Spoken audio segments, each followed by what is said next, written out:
এক কোম্পানিতে ছিল এক পিঁপড়া। সে প্রতিদিন ৮টায় অফিসে ঢুকত, তারপর কারো সঙ্গে সময় নষ্ট না করে সঙ্গে সঙ্গে কাজে বসে যেত।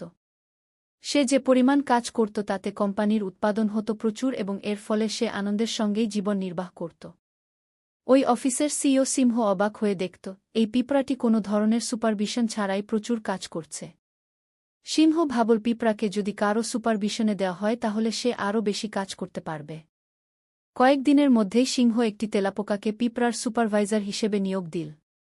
সুপারভাইজার হিসেবে এই তেলাপোকাটির ছিল দীর্ঘদিনের অভিজ্ঞতা আর সে দুর্দান্ত রিপোর্ট লিখতে পারত। তেলাপোকাটি প্রথমেই সিদ্ধান্ত নিল, এই অফিসে একটি অ্যাটেন্ডেন্স সিস্টেম থাকা উচিত। কয়েকদিনের মধ্যেই তেলাপোকার মনে হল তার একজন সেক্রেটারি দরকার, যে তাকে রিপোর্ট লিখতে সাহায্য করবে। সে একটা মাকড়সাকে নিয়োগ দিল এই কাজে, যে সব ফোন কল মনিটর করবে আর নথিপত্র রাখবে।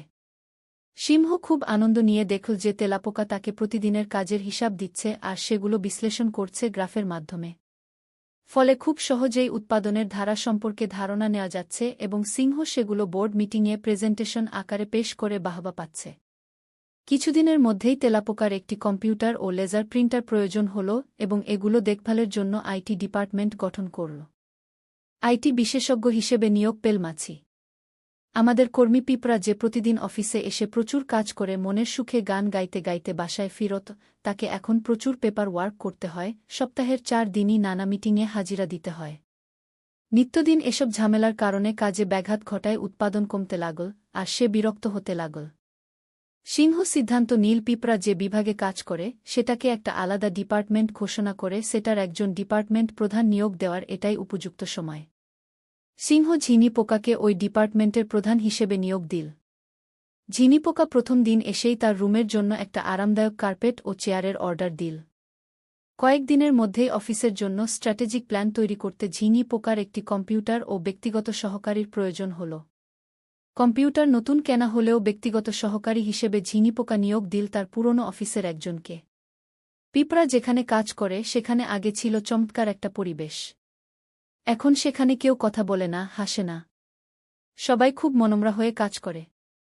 ঝিনিপোকা পরিস্থিতি উন্নয়নে সিংহকে বোঝাল, অফিসে কাজের পরিবেশ শীর্ষক একটা স্টাডি খুব জরুরি হয়ে পড়েছে। পর্যালোচনা করে সিংহ দেখতে পেল পিঁপড়ার বিভাগে উৎপাদন আগের তুলনায় অনেক কমে গেছে। কাজেই সিংহ কয়েকদিনের মধ্যেই স্বনামখ্যাত কনসালট্যান্ট পেচাকে অডিট রিপোর্ট এবং উৎপাদন বাড়ানোর উপায় বাতলে দেওয়ার জন্য নিয়োগ দিল। পেচা ৩ মাস পিঁপড়ার ডিপার্টমেন্ট মনিটর করল, সবার সঙ্গে 1-to-1 কথা বলল, তারপর বেশ মোটাসোটা একটা রিপোর্ট পেশ করল সিংহের কাছে। ওই রিপোর্টের সারমর্ম হল, এই অফিসে প্রয়োজনের তুলনায় কর্মী বেশি, কর্মী ছাঁটাই করা হোক। পরের সপ্তাহেই বেশ কয়েকজন কর্মী ছাঁটাই করা হল। বলুন তো কে সর্বপ্রথম চাকরি হারাল? ওই হতভাগ্য পিঁপড়া। কারণ পেচার রিপোর্টে লেখা ছিল, এই কর্মীর মোটিভেশনের ব্যাপক অভাব রয়েছে এবং সর্বদাই নেতিবাচক আচরণ করছে যা অফিসের কর্মপরিবেশ নষ্ট করছে।